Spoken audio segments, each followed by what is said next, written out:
What's happening, guys? Welcome back to another video. Today I'm talking all about compressing your RAW files to DNG. So if you're shooting like an A7RIII or an A7R4, even any camera really, it doesn't really matter, but it's more of a problem with a high megapixel camera.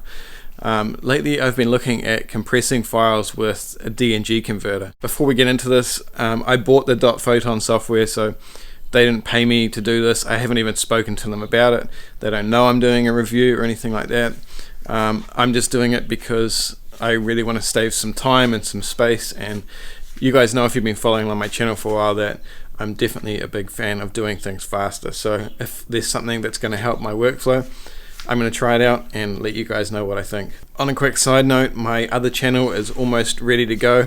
So if you're a big fan of all the other stuff I do, like you know, cars and motorbikes, and I've been getting into skateboarding lately, as some of you guys know. So I did just get a 2020 Triumph Street Triple, which I'm really loving it. It's so good. So good to be back on a motorbike. So that's all going to be on the channel soon. Anyway, let's jump back here and set the camera up, and we'll start talking about this Dotphoton software. Now first I want to get into the reasons why you would do it, because otherwise why are you watching this video?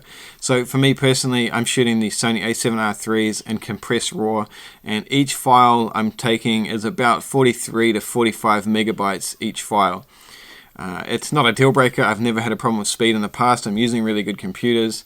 I'm using good hard drives, but like I said just before, if I can make it faster, I'm going to do it. So after compressing the files with Dotphoton RAW, I'm getting a file size from about 43 to 45 megabytes to around about 17 megabytes per file. So it's a massive saving in file size. So being a smaller file size, it obviously processes faster, the computer handles it better. I'm pretty sure Lightroom is more optimized to edit DNG files as well, as opposed to like native Sony RAW files or Nikon files or whatever. So because the files are so much smaller, on my external 1TB SSD I have at the moment, I have 7 full day weddings on there, 5 of them which have video as well, and I still have 200 gig free on the hard drive. So that means I can have all my current edits that I'm doing at the moment on this 1TB SSD, and I can carry it around with me if I need to go and edit somewhere else.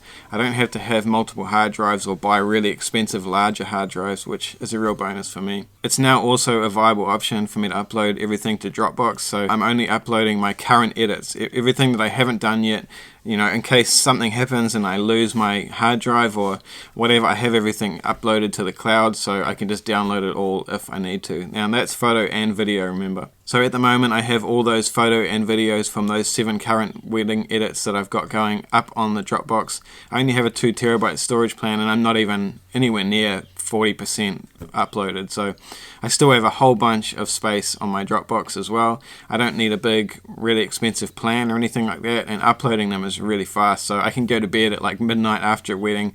When I wake up in the morning at like 7, it's all been done for quite a while. So what I was doing in the past was I had my 1TB SSD, I had another external hard drive, a big 4TB Rawsie one that would be backed up onto that. I would carry that around with me quite often, like in my car or in my bag or whatever I had with me at the time, and I would have another one off site, so 2 different external hard drives backed up. And that's a pretty safe plan, you know. Realistically, I'm not going to lose any files like that, especially when hard drives are in different places, so that was a good plan. But it's just a little bit of a pain, you know. If I went out a few times and I forgot to take the hard drive with me, I'd be like, oh man, I hope I don't get broken into or something like that. I hope the house doesn't burn down, you know. There's problems you need to think about. So, you know, even though I had the other one off-site, you just have to kind of maintain that and make sure you upload everything else. So it was being a little bit of a pain, and now that it's a viable option to upload to Dropbox, I'm really happy with that. Now I'm pretty sure this is a Sony only problem, and it's only if you're using Photo Mechanic. Let me know if your camera does it as well. But if you are shooting Sony and culling in Photo Mechanic, you know that the RAW files don't produce a high resolution preview image. So when you're culling in Photo Mechanic, everything looks really soft and you're not getting full-size previews, which is a real pain. It doesn't really matter because I find the focus system so good I don't really have to zoom into 100% ever and just to check anything's in focus. I find pretty much everything's at focus anyway, so, but it's just not really nice to look at, so it's a minor problem, but it's there. Now when I'm converting to DNG, I'm building full-size previews embedded in the file, so it's not an external preview file or anything like that. It's embedded in the DNG file, and you're getting really sharp full res preview files when you're going through and culling and photo mechanics. So it's really nice to look at, and it's just a more pleasant experience, and it speeds things up a little bit again as well. So that's the reasons why. I don't want to make this video too long, so I'm just going to jump straight into the differences in image quality now after being compressed. So at the start, what I did was I picked a whole bunch of images from different locations, different lighting conditions, low light, extreme low light, like really high 8,000, 12,000 ISO. I found some images that had real nice clean blue skies to try and find banding or anything like that. Perfect lighting, any sort of situation you'd find at a wedding. I tried it, and we put it through its paces with all 3 different softwares. So at the start I was having a really hard time trying to find a difference between any of the files, which it shocked me quite a bit. Now remember, when I'm doing this as well, I'm using lossy compress because the whole point is to reduce the file size. So I expected to find a little bit of difference, maybe more grain or some banding or something like that. With that in mind, I got into it and I started editing all these files. And what I did was edit the main RAW file, and then synced across the other 3 files from Lightroom compression, the DNG standalone software, and the DOTPhotonRAW software. At the start, I couldn't find a difference. I was really struggling to find a difference at all. So I contacted my friend Jonathan Suckling. He's a really great photographer as well, and has a really good eye for this.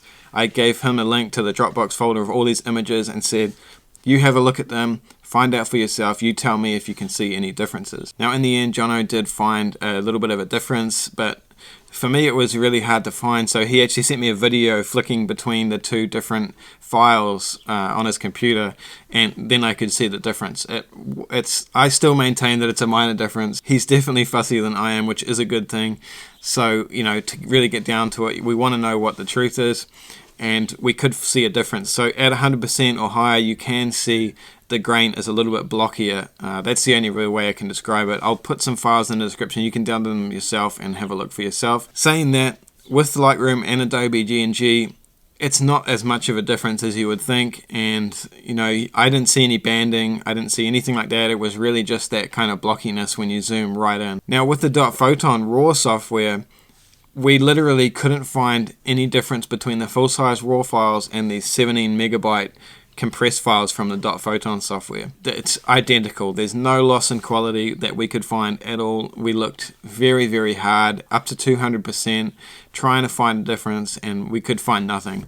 And this is across the board with the blue skies, the dark photos, the high contrast photos. You can literally, I don't know how it works, but it works. DotPhoton software is compressing the files dramatically, 60-70% compression, and not losing any image quality at all. It seems like the software is doing a little bit of a middleman trick, so you have to actually download the Adobe DNG converter, the standalone software, to be able to use the DotPhoton software. And you can actually see when it starts to compress a file, it brings up in Mac anyway, you can see it popping up in the taskbar, a little Adobe DNG icon popping up every time it starts converting a photo. So it's obviously using that software and behaving as some kind of middleman to save a little bit of image quality somehow. Let's talk about the software itself quickly, because you're buying a piece of software, you want to know how it works.